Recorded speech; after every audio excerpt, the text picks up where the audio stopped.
오늘 함께 볼 말씀은 마태복음 9장 9절에서 13절 말씀입니다.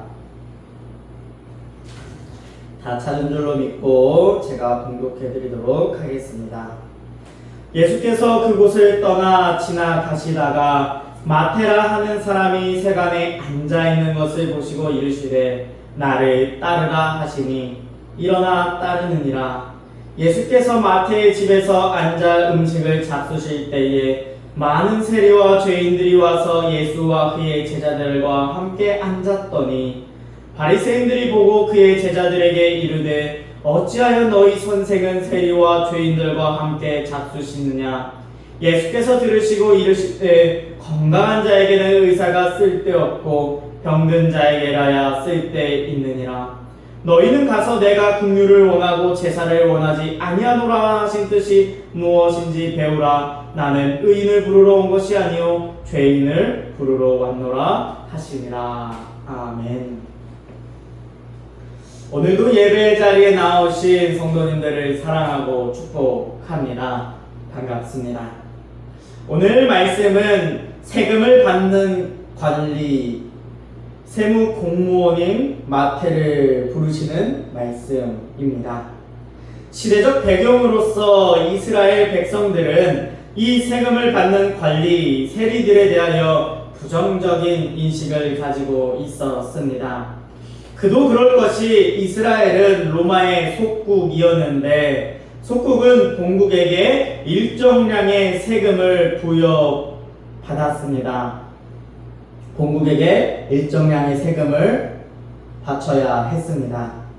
로마에서 부여한 세금 이외에도 이 세금을 받는 이 관리들이 더 많은 돈을 그들에게 이스라엘 백성들에게 속국에게 세금을 더욱더 부과했습니다. 그 이유는 자신들의 배를 그 세금으로 채우고 있었기 때문입니다. 그래서 이스라엘 사람들이 보기에 세리와 죄인, 이방인은 다 부정한 사람으로서 여기고 있었습니다. 시대적 배경에 따라 보게 되면 예수님의 부르심은 참 이상합니다. 사람들이 입을 모아 죄인이라고 말하는 마태를 제자로서 부르고 있기 때문이죠.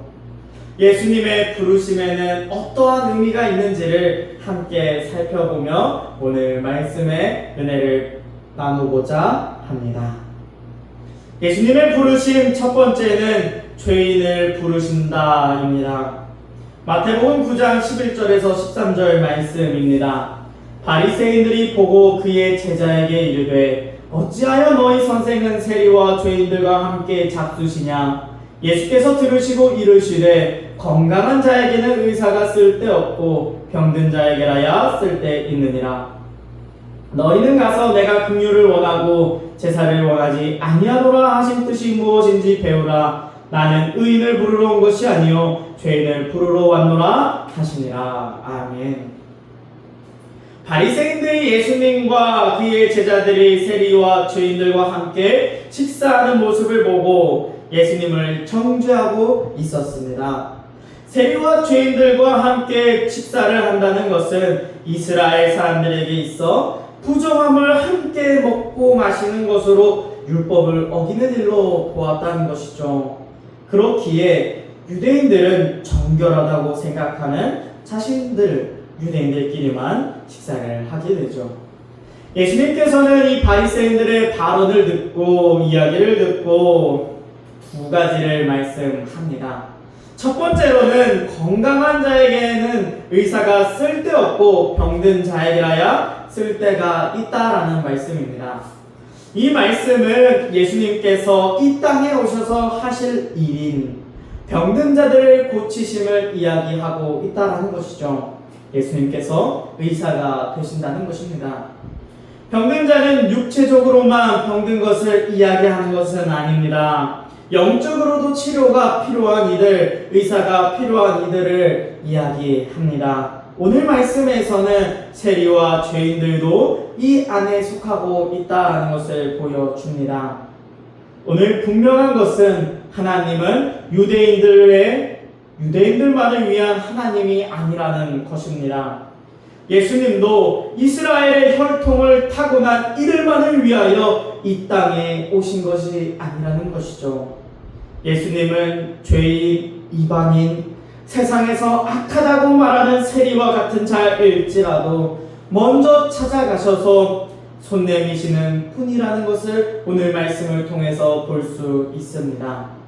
그리고 예수님을 주님으로 구원자로 믿으면 그에게 구원을 선포해 주시는 것이죠. 영접하는 자에게 하나님의 아들이 되는 권세를 주시는 것입니다. 구약에서도 오늘의 말씀에 바리새인과 같은 사람이 있었습니다. 그런 생각을 가지고 살아가던 사람이 있죠. 그 사람은 바로 요나였습니다.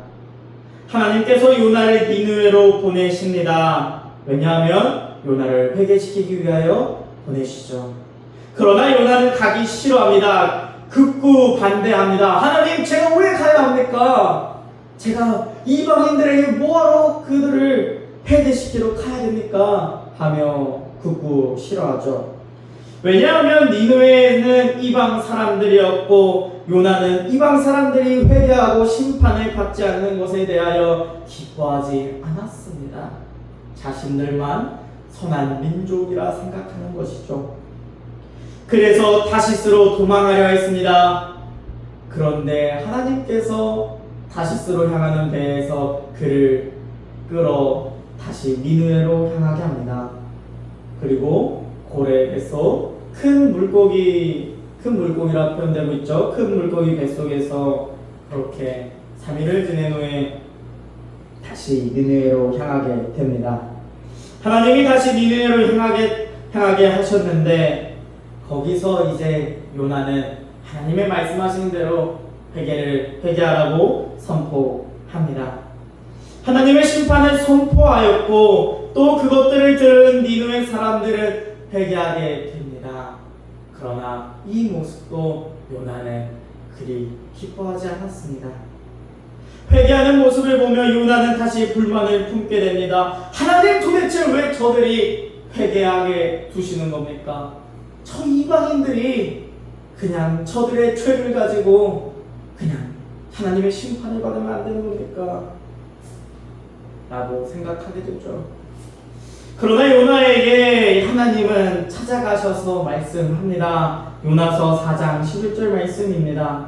하물며 이 큰 성읍 니느웨에는 좌우를 분별하지 못하는 자가 12만 명이요 각 축도 많이 있나니 내가 어찌 아끼지 아니하겠느냐 하시니라.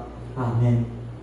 하나님께서는 요나에게 박농풀을 선물하셨고 또 아침에 그것을 앗아가시며 요나가 박농풀을 아끼는 모습을 보고 네가 이렇게 박농풀도 아끼는데 나는 저 12만 명의 니느웨 사람들, 이방인들 그들을 사랑하고 아낀단다 라고 요나에게 말씀하고 있는 것이죠.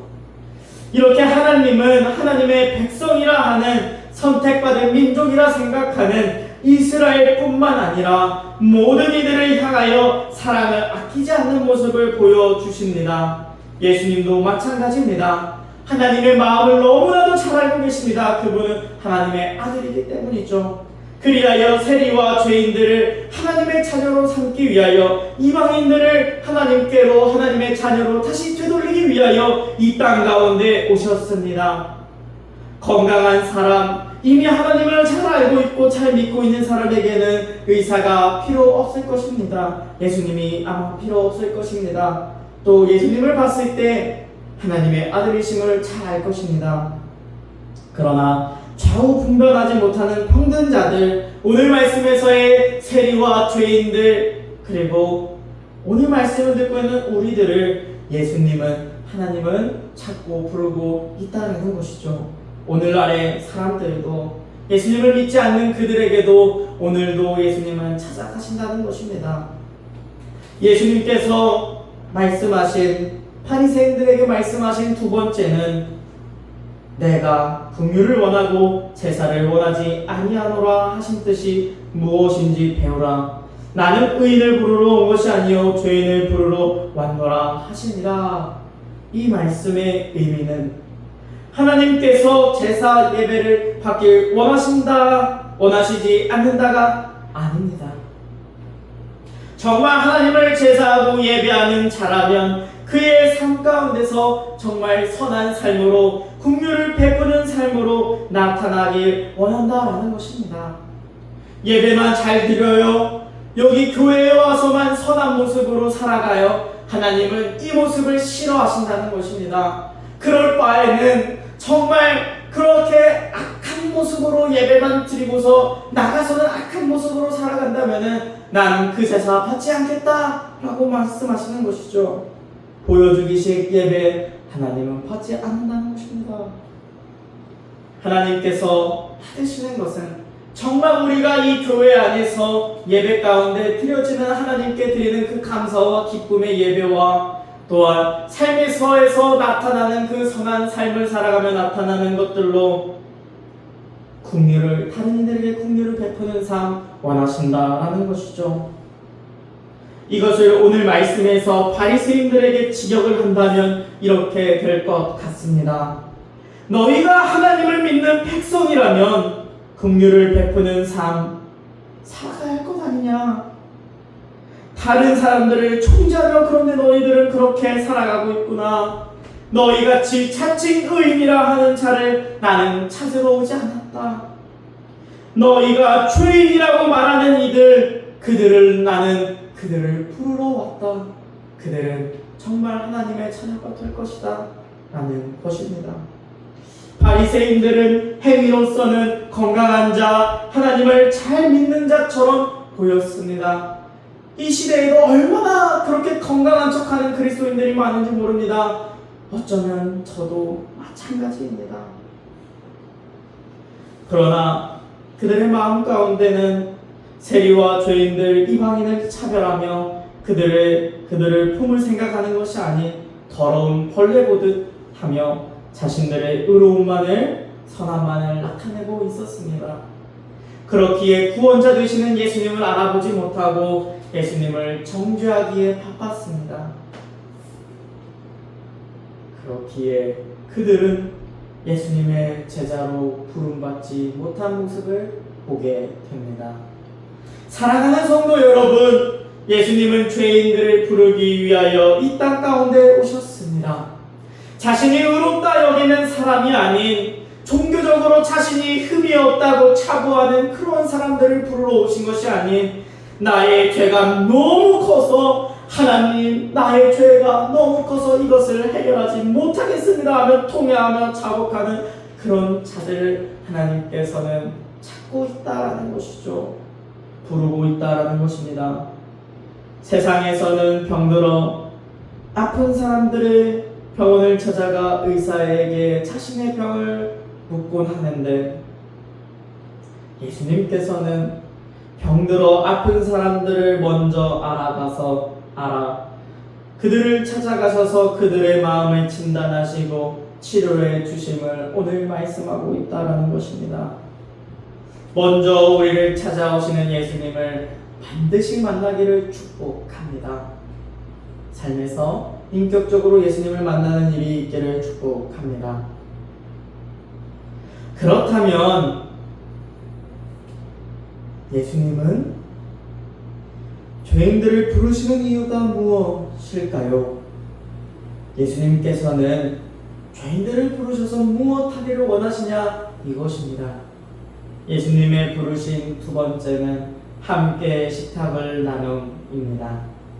마태복음 9장 10절에서 11절 말씀입니다. 예수께서 마태의 집에서 앉아 음식을 잡수실 때에 많은 세리와 죄인들이 와서 예수와 그의 제자들과 함께 앉았더니 바리새인들이 보고 그의 제자들에게 이르되 어찌하여 너희 선생은 세리와 죄인들과 함께 잡수시느냐. 아멘. 예수님께서는 세리와 죄인들과 함께 앉아 식사를 하게 됩니다. 음식을 먹게 되는 거죠. 이스라엘에서는 함께 식사를 한다는 것은 그저 같이 함께하는 정도의 의미가 아닙니다. 함께 식탁을 한다는 것은 하나의 공동체가 되었다라는 것을 의미합니다. 이제 우리 공동체에 속한 일원으로 받아들이게 되는 것이죠. 예수님은 세리와 죄인들을 예수님의 공동체의 일원으로 받아주셨습니다. 그리고 그들과 함께 식사하심으로 그것들을 많은 사람들에게 또 그들과 함께인 제자들에게 보여주셨습니다. 하나님도 처음에 이스라엘 백성들을 하나님의 백성으로 받아들이실 때에 이스라엘 백성을 식탁의 자리로 초대하셨습니다. 출애굽기 24장 9절에서 11절 말씀입니다. 모세와 아론과 나답과 아비후와 이스라엘 장로 70인이 올라가서 이스라엘의 하나님을 보니 그의 발 아래는 총옥을 편듯하고 하늘과 같이 청명하더라.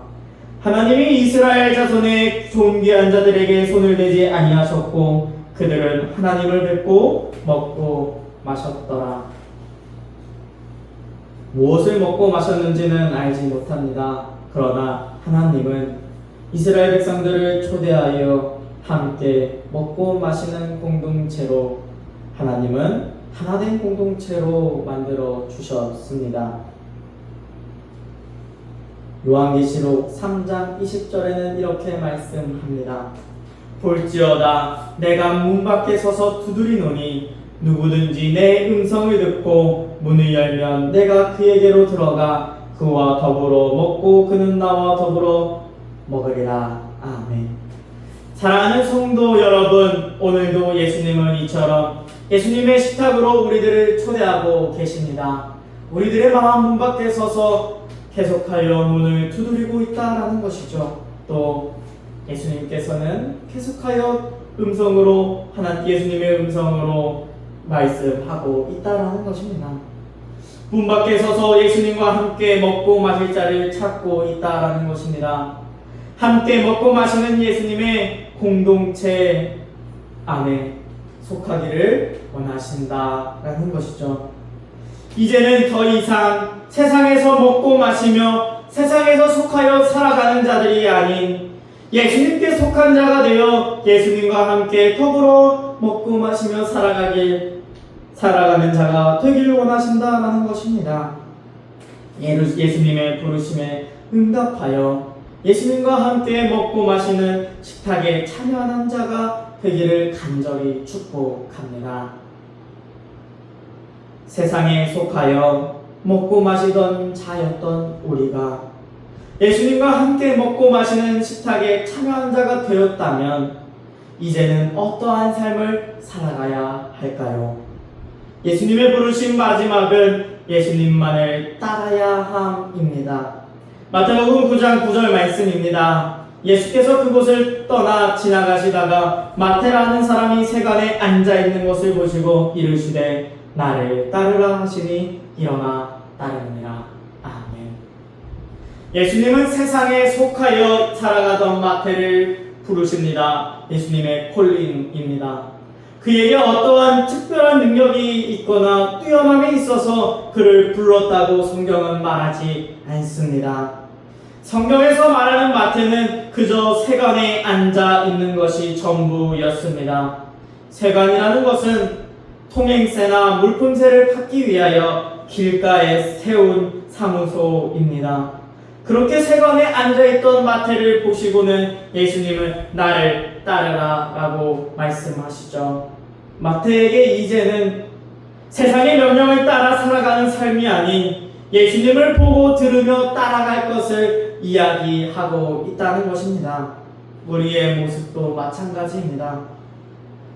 예수님을 믿기 전에는 세상에 속하여 세상이 말하는 최고의 가치, 가족이면 가족, 돈이면 돈, 자아성취면 자아성취, 나의 즐거움과 나의 오락만을 만족하며 살았다면, 또 내가 생각하는 것에 따라 살았다면 이제는 예수님을 만나는 자 되었고 예수님과 함께 먹고 마시는 식탁에 참여하는 자가 되었다면 이제는 달라져야 한다는 것입니다.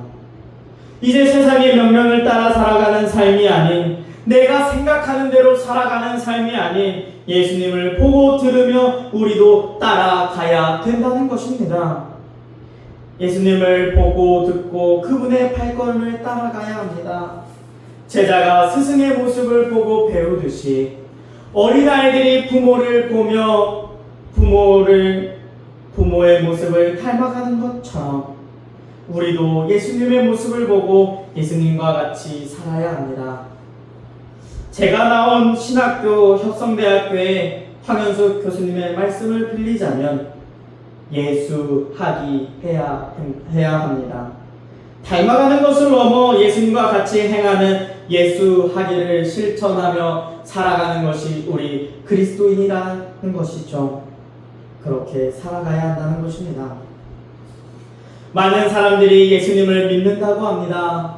그러나 입으로만 말하는 그 고백만으로는 예수님을 믿는다라고 할 수 없다는 것입니다.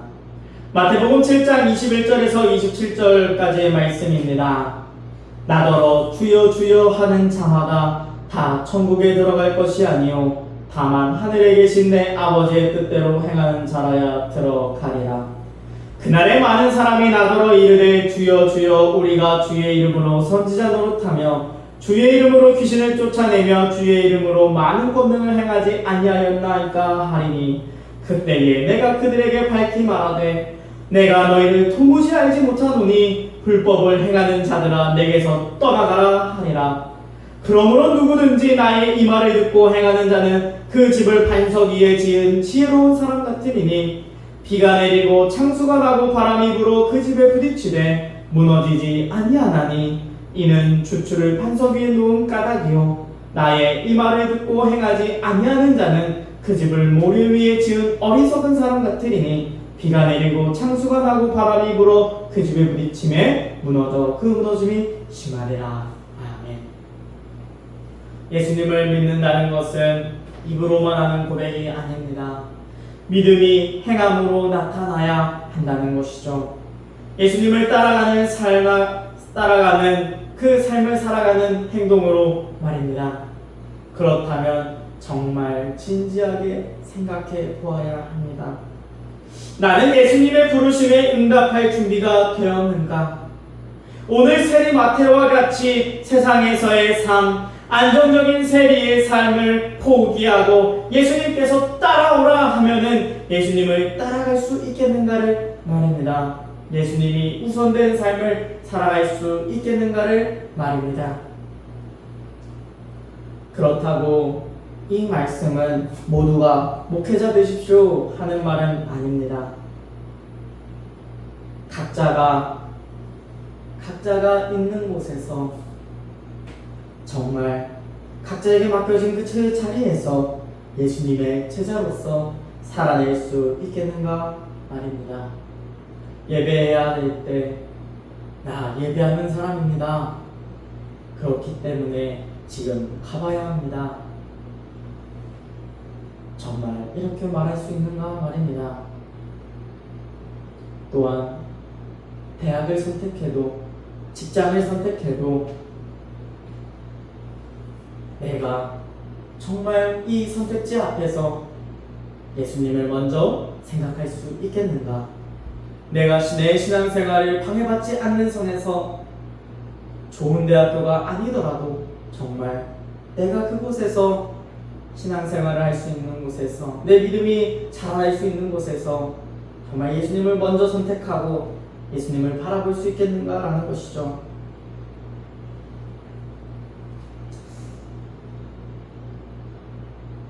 저도 예수님을 선택하기 위하여 지금 이 자리로 결단하며 나왔습니다.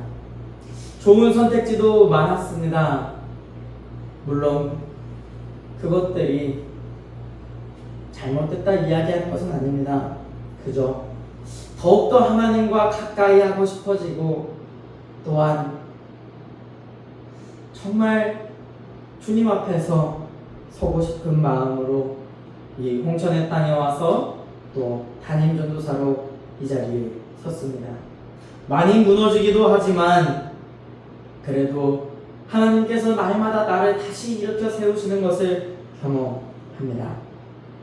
저는 바라기를 우리 소란교회 성도들과 한국교회 모든 성도들이 마태와 같이 예수님을 따르는 예수님의 제자의 삶을 살아가기를 소망하고 축복합니다. 말씀을 마무리하도록 하겠습니다. 오늘은 예수님의 부르심이라는 제목으로 말씀을 나누었습니다. 예수님께서는 죄인을 부르시러 이 땅에 오셨습니다. 죄인들을 예수님의 식탁으로 초대하시고 부르십니다. 더 이상 세상에 속한 그러한 죄인으로 사는 것이 아닌 예수님께 속한 자로서 예수님을 따라가는 자로 그렇게 부르시고 있다라는 것이죠. 사랑하는 성도 여러분, 우리도 그렇게 부름받은 사람들입니다. 그리스도인들입니다.